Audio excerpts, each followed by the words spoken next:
Elle intègre un système de filtres qui bloque les interférences sans perturber la pleine réception du signal. Avec les 2 nouveaux modèles d'antenne TNT de marque Televest, vivez encore et toujours le meilleur du numérique.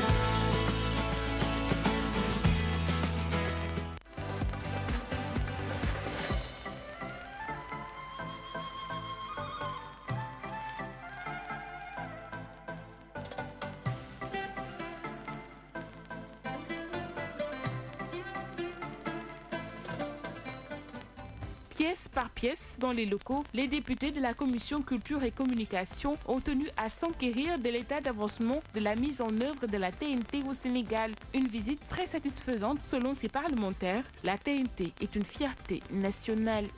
Évidemment, nous sommes ravis de constater que ce sont des Sénégalaises et des Sénégalais qui font ce travail.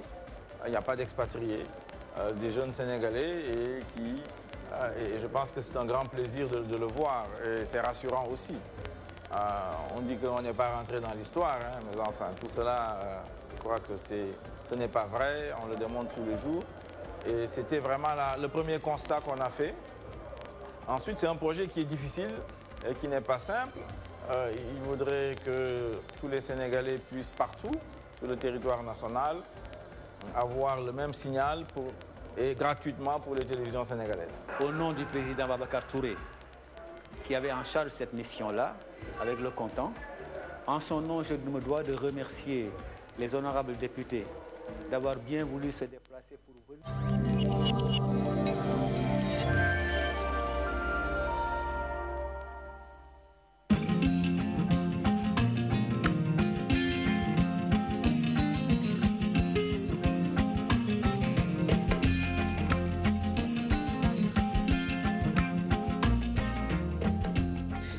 mbokk yi juróom ñaari waxtu bu tegal ñaari simili jot na fi ci Ndakaaru li gën a fës ci xibaar yi nee nañu tàlluñu campagne électorale ngir jafe-jafe njatt seen gox di askan wa dëkkee ci cité Dabaax Kër Ndiaye Lo ci Rufisque waral ba ñuy wàcc ci mbedd mi naqarlu ko la ñuy sàkku bokk na ca électricité de courant naka noonu ndox bu neex ne seeni carte la ñuy daas xaar bu fekkee ne la ñuy sàkku jotewuñ ca duñu woteel ki fi nekk ci réew mi di président Macky Sall di ngeen ko teewlu ci xibaar dina ci bokkit muy waa Eaux et Forêts bi nekk ca Ziguinchor teg loxo ñi nga xam te ñoo dëkkee di caxatee àll bi daanaka juróom ca ñoom ginnaaw ba ñu njoxtee lu ni mel te ña dëkkee ca gox ba ñoo leen boole ca Oulampan la mbir ya xewee di ngeen mën a teewlu kii di inspecteur régional Eaux et Forêts bu Ziguinchor ci xibaar lay doon dana ci bokkit kaddu yi mu yëkkati jur coow ci réew mi waral ba ministre bi ñu dénk wàllu ndaw ñi di maanaam Pape Gorgui Ndong tontu ko naka noonu ñu dëkkee ñenn ci askan wi ca la muy sàkku ci ñoom ñu daal yi nga xam te ne mooy seen ko carte d'électeur ne loolee moom Pape du soppi yëkkati xel mëne su ko nangu di ngeen ci ànd ak suñu ndaw ca la mu ca jukki di ant jeeju ci xibaar yi lay doon daan ci booleek beneen pàcc bi ñeel lii di journal bi ñu jagleel campagne électorale bi Abdoulaye Ndiaye lañ ci nar a àndal Abdoulaye Ndiaye ginnaaw bu ma la nuyoo ana lan moo nar a gën a fës ci xibaar yi ñeel campagne bi. Pape Ousmane Cissé ginnaaw ma la fay nuyoo li ci gën a fës bokk na ci tey jii rek nañ ko baaxoo di defee ci journal bi ñu jagleel wàllum campagne bi kii di candidat Issa Sall professeur Issa Sall ma nga woon ca département bu rek Kaffrine am fa nag it digg yu mu fa def askan fa nekk daañu fa jugee dem fële ca fekki maître Madické Niang ma nekkoon fële nga xam ne moom moo di Kédougou moom it saafonte ak ñi nga xam nag ñooy askan wa nekk foofee ca lay seen boolu njàmbat bokk na ci tamit coalition Benno Bokk Yaakaar bi nga xamante ni ci njiit la di président Macky Sall ña nga woon tamit ca Goudiri ngir it ñoom it wàllum boolu njàmbat bañ fa war a indi saafara kii di candidat kii di Idrissa Seck coalition Idy 2019 ñoom tamit ña nga woon ci diwaanu Kaffrine saafonteeg askan wa ngir it ay tontu ci seen boolu njàmbat loolee daal ak Ousmane Sonko buñ ko ci njàmbaasee ma nekkoon ca Louga mooy li gën a fës ci xibaaru campagne bi. am ci ñaareelu pàcc xibaar yi lay doon mbokk yi nees gis ñu di ko yéen ci Faram Facce.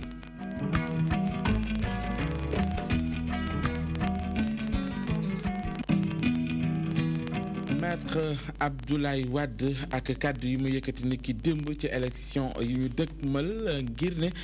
nañu taxaw ngir mu bañ a am kàddu yamu ca rotal kii di Pape Gorgui Ndong di jëwriñ juñ dénk wàllu ndaw ñi te bokk ci coalition Benno Bokk Yaakaar indi na ci ay tontu moom la mu jàpp mooy ni fa mu ne moom Pape di soppi askan wi dañu ko romb te it fala budd élection yi dañu am du am kenn ku koy topp ci loolee muy woote rawatina ndaw ñi noonu la ko xamle ci ay yëngu-yëngu politique jëm ci campagne bi ñu doon amal ci seeni gox de Pikine nag la ko wër ñu teewlu ko suñuy ndaw. di rafetlu aussi maître Abdoulaye Wade di ñëw ci réew mi waaye déclaration ba mu def nag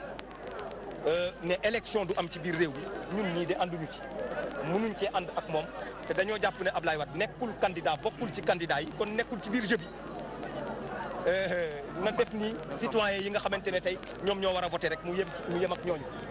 waaye jàpp naa ne population bi ku gis tey lii nga xamante ne moom lañ àndal xam ne président Abdoulaye Wade Pikine du ànd ak moom ci loolu nga xamante ne moom la bëgg a def ci biir réew mi déstabiliser li nga xamante ne moom mooy réew mi kenn du ko nangu puisque nag peuple bi ci boppam tànn na ne dafay dem élection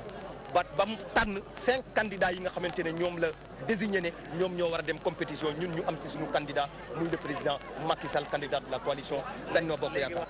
suñu stratégie yi ñu mettre en place yëpp pour contre 4 yeneen candidats yi la wax naa leen maître Abdoulaye Wade duñ def ak moom stratégie puisque duñ compétir ak moom ci boppam bokkul ci compétition bi. bu fekkee ne nag la mu déclaré loolu moom moo ko indi waroon na ànd ak doomam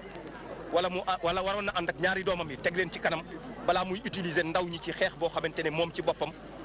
ay doomam nekkuñu ci loolu nag lu am solo la mais loolu nga xamante ne moom la bëgg a def loolu force de sécurité et de défense ñoom ñoo koy gérer. ñeneen ña ca addu bokk na ci Abdoulaye Wilane porte-parole parti socialiste moom nag jàpp na ni kàddu yi mu yëkkati moom maître Abdoulaye Wade loolee du cërëm te it am na lu ko doy la mu jàpp ne moo ko doy jukki na ko di ngeen ko teewlu mu mel ni gis-gisam boobee uute na ak ki nga xamante ne mooy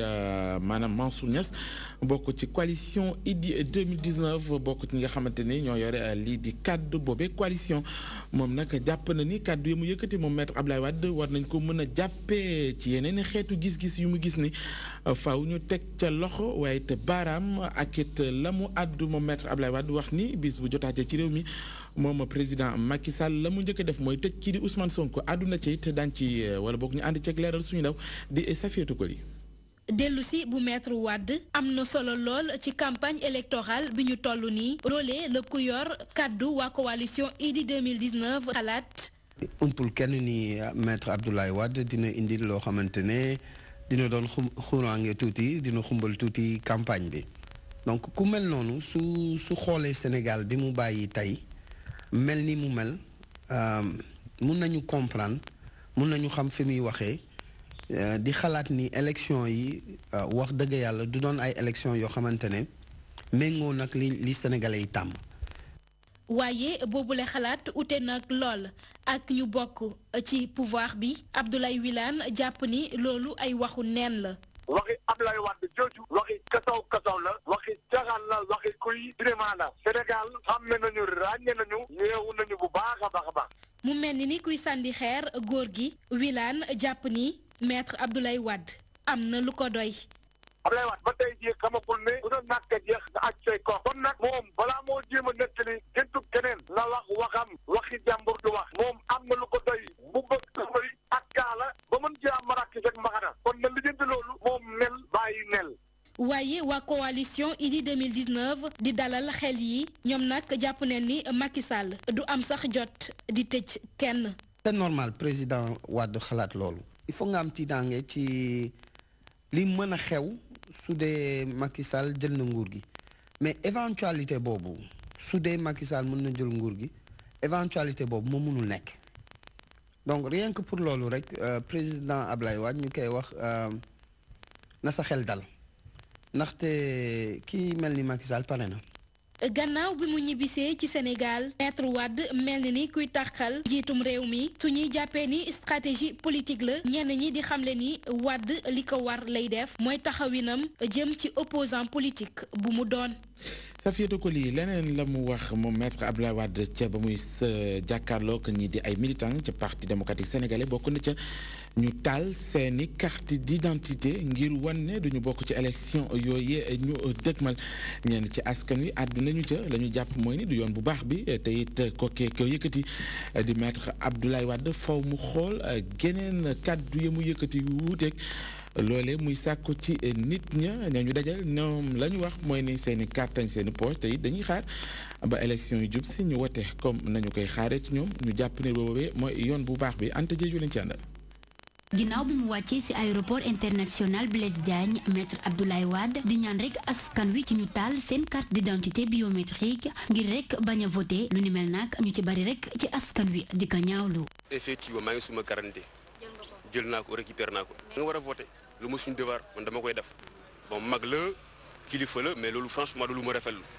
su ma soxla daal li may njëkk li ma wax ak askan bi moo ne nit ñi dem voté loolu moom mooy essentiel bi quoi. mel nag tax ba ñenn ñi jàpp ni rek bi muy wax loolee dafa àndoon ak mer waaye kii di Abdoulaye Wade xelam sax xalaatul lu ni mel. xam nga loolu ku ko def jàpp sa taw tëj ko ah parti bi 20 quelques personnes nga tere la ñu génn bitim réew loolu kuñ ko def ah acte moo mën a def pour koo fa jëlee fa ni ko def xam naa dafa mer rek mais xam na ni moom nit ñi moom du passé nañu ay lakk ay carte d'identité pour bañ a wote waaw mer ak ci dugg rek. di ab ndaw ñu jëfandiku ci lu ni mel ngir ñaan askan wi rek ci ñu bàyyi di yàq yenn njumtukaay yu nu amee fii ci réew mi. rafetlu wuñ ko c'est que xam nga luy problème bi Sénégal loo fi yàq yaa koy fay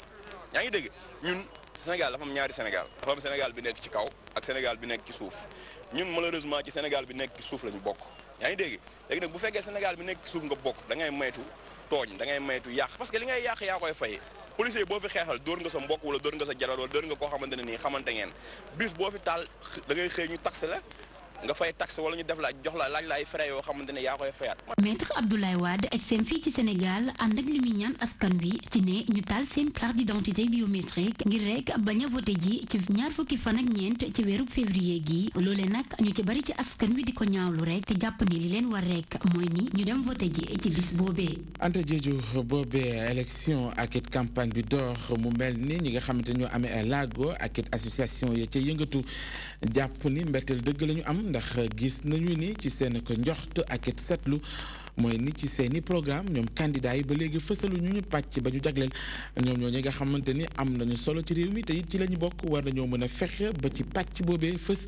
ci programme yi candidat yi doon lu ñu ñaxtu ci reportage yu suñuy ndaw di may mun a ñaan.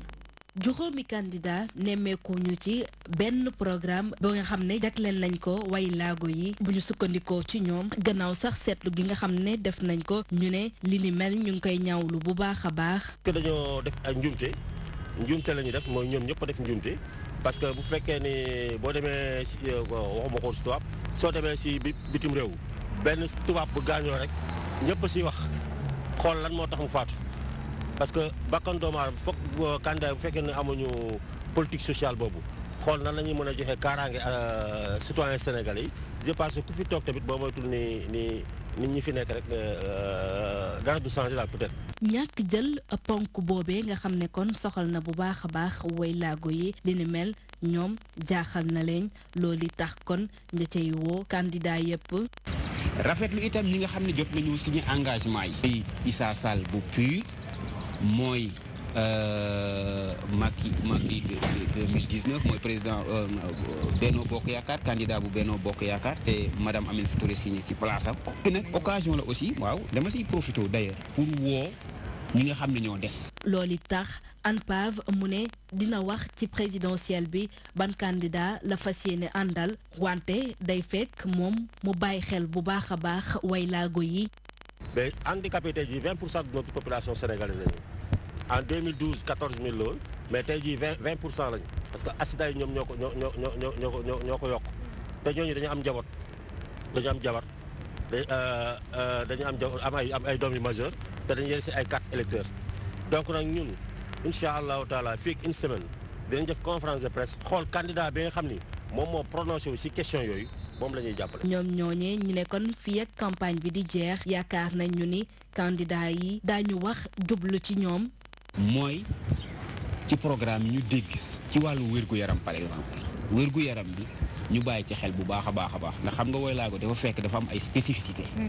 am na puuni am na ko mënta dox am na ko mënta gis et cetera ñoo ñëpp te ñoo am jafe-jafe ci wàllu wér-gu-yaram pour que ñu jël ko am na aussi ay spécificité seen biir mooy jigéen ñi lii santé de la reproduction dañ ci war a taxaw bu baax a baax beneen aspect boo xam ne bëgg nañ candidat yi jël ko en compte mooy wàllu njàng mi.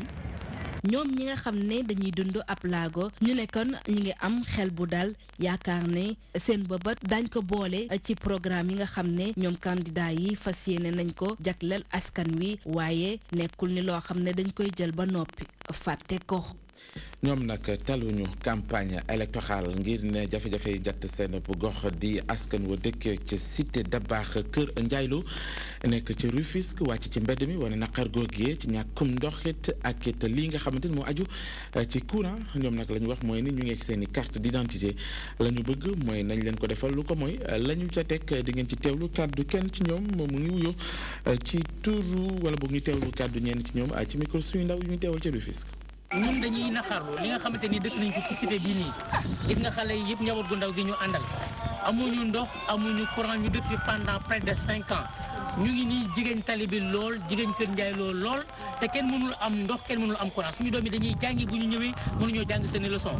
suñu njaboot gi ñu ngi nii ci teen yi la ñuy rooti ñu ngi leen di gis ñu sonn lool ay bërigo ndox la ñuy jënd ak du nii nii ndox mi mu cher lool ci ñun donc loolu mënuñu ko comprendre te ñu dëkk fii tout juste près de la capitale loolu mënuñu ko admettre léegi nag li nga xamante ni moom ñun am nañ ko te dañ ko doxee mooy suñuy carte électeur dañu bëgg autorité yi gestuñu ñu xam ne ñun njaboot gi ñu am ci Sénégal lañ bokk ça fait 6 mois ba ba léegi ñu ko fi monté mënuñu ñoo indil courant mënuñu ñoo indil ndox loolu mënul nekk te dootuñu ko nangu mënul nekk ñu ne comme ni ko président waxee dañoo civilisé duñ gën di publier ay preuve duñu génn di baare ay yoon nañu indil ndox nañu indil courant loolu lañu soxla te ñu ñëw sécuriser ñu ci zone bi loolu rek lañu soxla loolu la ñuy ñaan carte ba élection baa ngi nii di ñëw dans 24 jours suñuy carte ñoo ko moom nous allons faire vote sanction la ñuy voté bii pas na leer ci kanamu ñëpp bu ñu kenn jàppalewul bu fi kenn ñëw nous allons voter sanction contre le régime en place.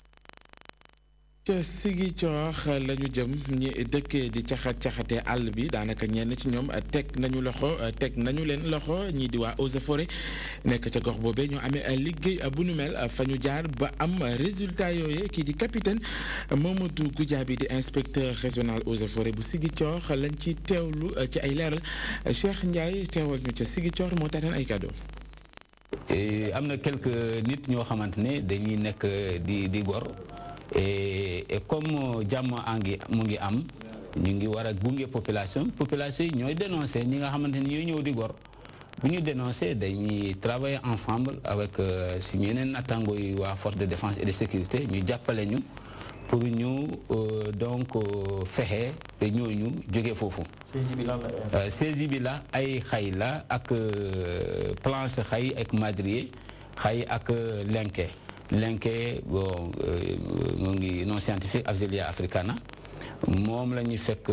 kii ci ñaari dépôt beneen dépôt bi ñu ngi ko fekk ci forêt classée beneen dépôt bi ñu ngi ko fekk ci village bu tudd Djiro donc ci plusieurs concessions mais yàgg nañu topp loolu parce que information bu ñu ko jotee que am na ku tudd Mamadou Thiam alias Mamour moo nekk foofu installé ñi nga xamante ne ñooy nitam ñu nekk di góor impunément dans la forêt. planche yooyu ñu ngi tolloo bon ci lim ci wolof juróom-ñetti téeméer ak juróom fukk ak juróom pour madrier yi mais juróom fukk ak juróom benn mooy planche donc boo boolee garab yi nga xamante ne kii mais des am na boo xamante ne aussi benn tronc xay boo xamante ne jotuñu ko defar. jege na junni mais motul junni. ñu ko jàpp ñu ñuy soupçonné par rapport information. ñu wax ci Jeux olympiques de la jeunesse bi nga xamante ne Sénégal moo nar a dalloo boobee xew-xew ñu jàpp ko ci atum 2022 ñi di waa ANOS di ab kuréel bu yëngatu ci wàllum tàggat yaram di ko waajal waral ba ñu amal ci ab lël ca ñuy tàggat ngir booba xew-xew ñu waajal ko ngir ne ndam yu ñuy xaar Sénégal mën caa amee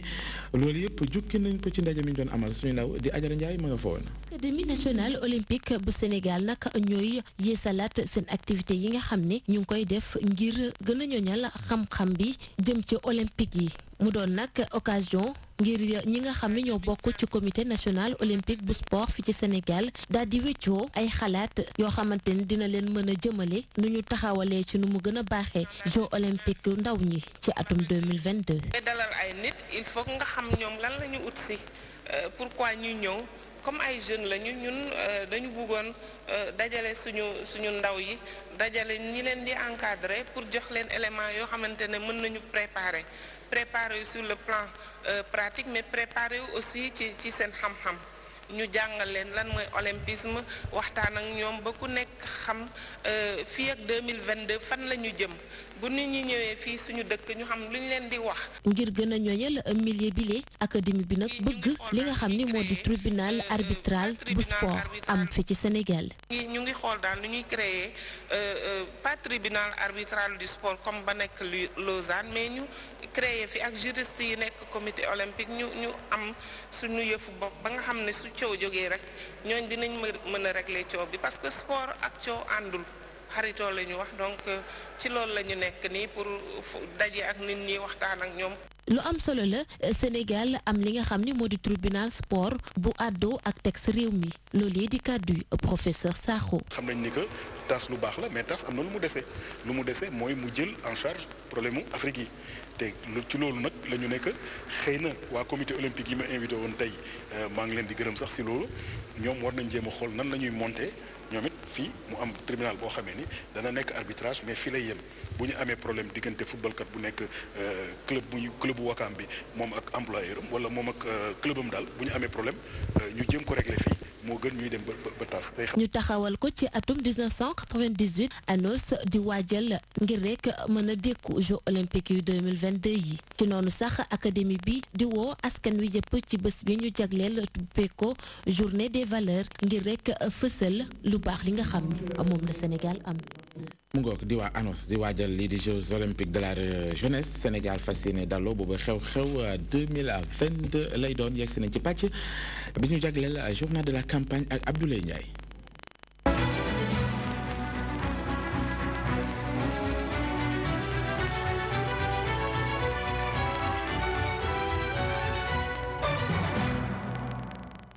jërëjëf Pape Ousmane Cissé ni nga ko waxee sànq ñi ngi ci lii di nag ak seen yéen ci journal bi ñu jagleel wàllum campagne bi kandidaay wër di dagaan baatu askan wi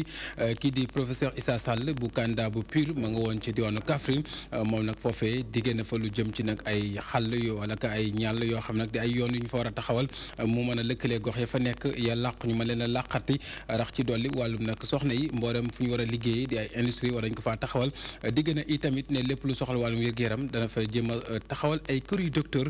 ñu teewlu ko ay kàddoom ki nga xam nag moo di Abdourahmane Ly moo ko taataan.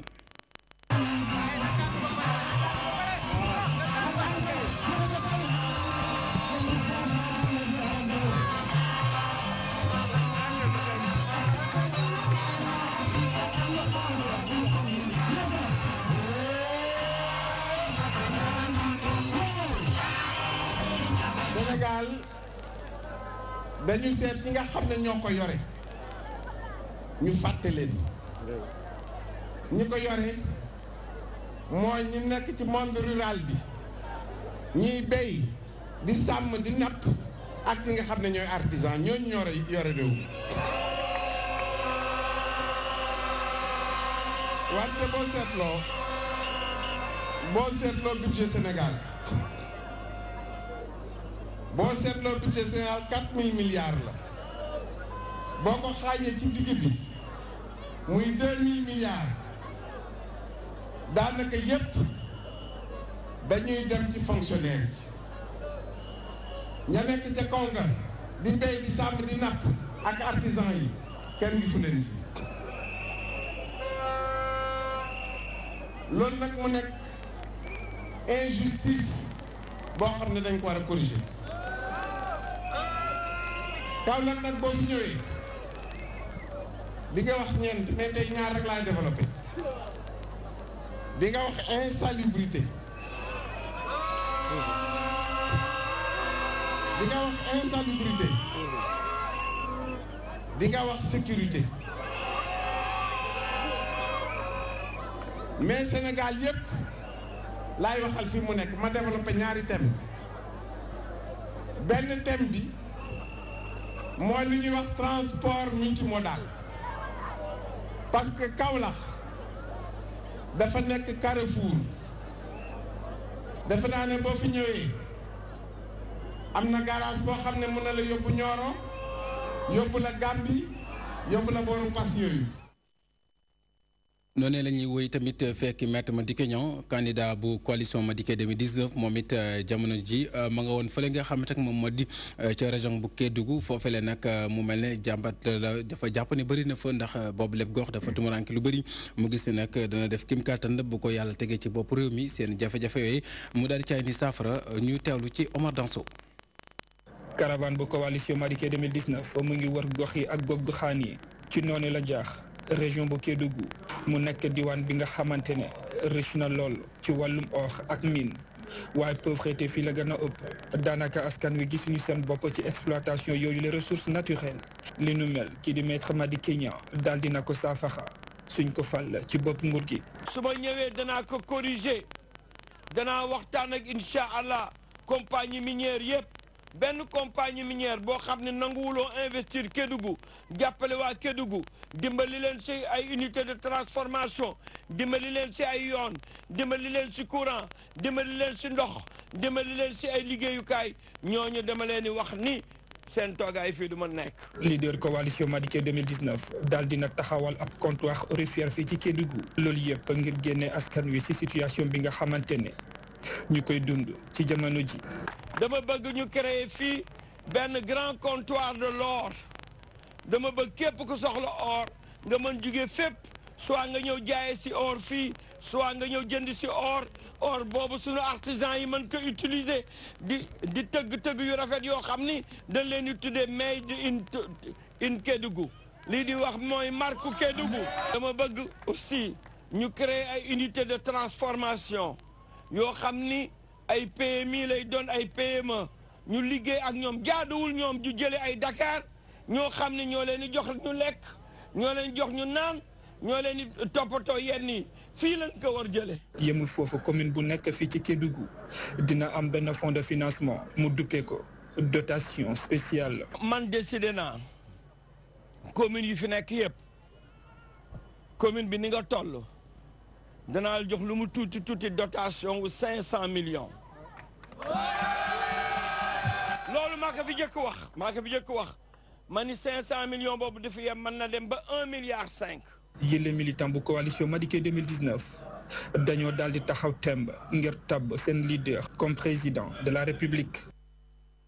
Omar Danso ñu wéyandi tamit fekki candidat bu coalition Benno Bokk Yaakaar si njiit la président Macky Sall ñoom it ña nga woon ca Goudiri moom la mu xamle foofee mooy nag dana fexe ba wàllum courant agsi ci lu toll ci juróom-ñaar fukk ak juróom-benn ci ay dëkk foofee rax ci dolli ña nga xam ne nag jotandi ci ndox it lu toll ci ñaar fukk ak juróom ci ay dëkk it daañu am ndox mu sell loolee mu jàpp ne dañ koo dëxëñ ci li ñuy wax PUDC 2 Codé Ndiaye moo leen toppi. ci ab hélicoptère la njiitu Benno Bokk Yaakaar ñëw fii ci Goudiri ngir nag amale fi ab meetingam Macky Sall jóge Ourossogui ci biir discours am nag Macky Sall di dikkaat yenn ci ay réalisation yoo xamante ne nii amal na ko fii ci gox bi. Goudiri nee naa leen bu ñu génnee ci élection yi programme bi déjà la route Goudiri Tamba Goudiri Kidira elle est programmée li des mooy xoos nañu ko ba pare. li des mooy liggéey ko peut-être en moins de 24 mois afin que yéen itam ngeen am un goudron moderne plus le renforcement maanaam piste de production yi xam ngeen ne aussi ñu ngi defaraat dinañ defar raay bi romb Goudiri jëm Kidira dem Bamako loolu c'est l'une des priorités pour le deuxième mandat Inch'Allah à ce niveau ñun ak suñuy partenaire lépp luñ ci war a def nañ ko. gannaaw bu yenn ci ay responsables locaux yëkkatee seen kàddu ngir nag daal di bëcc ci taabal bi ay doléances Macky Sall di xam ne ni dina baral loxoom ci yenn ci ay secteurs yoo xamante ne nii daal dina koy door te loolee mu ngi ko fas yéene amal gannaaw ba nga xamante ne nii daal dinañ koy tabaat ci bopp réew mi. kontaan naa ci teewaay bi fii am na lu bare lu ñu tàmbali waaye am na lu gën a bare encore luy ñëw wax naa ko léegi di ngeen am aussi espace numérique ouvert parce que département yëpp fas yéene naa ci def benn antenne bu université virtuelle du Sénégal donc à travers un espace numérique ouvert département bu ne dinaa ci def un centre de formation professionnelle pour jigéen ñi ak xale yu góor yi buy jàngale métier département bu ne également danañ fa def vraiment un renforcement des capacités pour jigéen ñi dans le cadre du financement et loolu loo xam ne la lu ñu tàmbali ba pare la. laata muy ñëw fii ci Goudiri candidat Benno Bokk Yaakaar jaar ca Kidira foofee nag mu fa doon amal njaalam gannaaw ba nga xamante ne ni kenn ci responsable yi nekk foofee ñu koy woowee Anoun Amadou Sega Sy génn àdduna am na ñeenti fan. ñu wax ci beneen mbër bi dagaan paatu askan yi bokk na ci candidat Idrissa Seck moom moomee tamit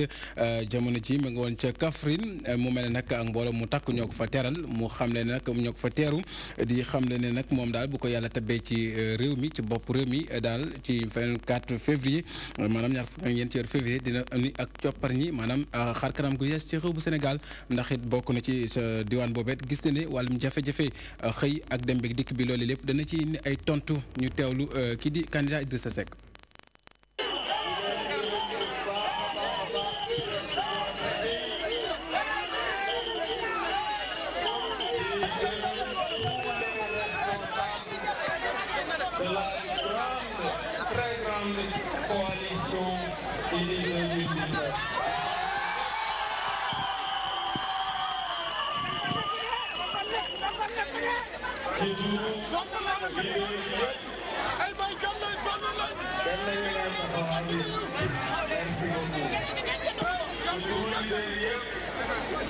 ñoo ngi leen di féliciter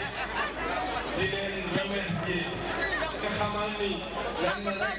moo ñu tax a jóg mooy fi ñu romb fépp ci Sénégal population yi ñoo ngi ñuy wax seen coono boobu metti na ba fu metti mën a yem te naqari nañu ba léegi gerte gaa ngi ci seen loxo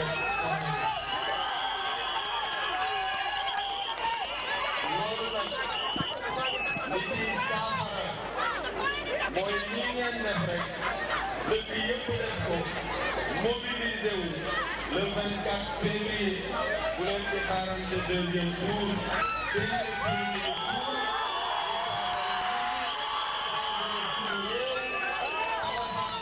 defaraat ko ndax li ci wàññi yàq xam nañu loolu xam nañu xërte gi xam nañu cofeel gi wante étape yi ñu war a def dafa bari ñoo ngi war a dem ba Koungheul avancé moom moomee sax di candidat Idrissa Seck ki nga xam nag moo di Khalifa Ababacar Sall di woon jaraaf bu Ndakaaru ca mujjantal ga ca bataaxal bu ñu jot nag daal di naka fekk ngir jàppale ko ci jongante yi ñu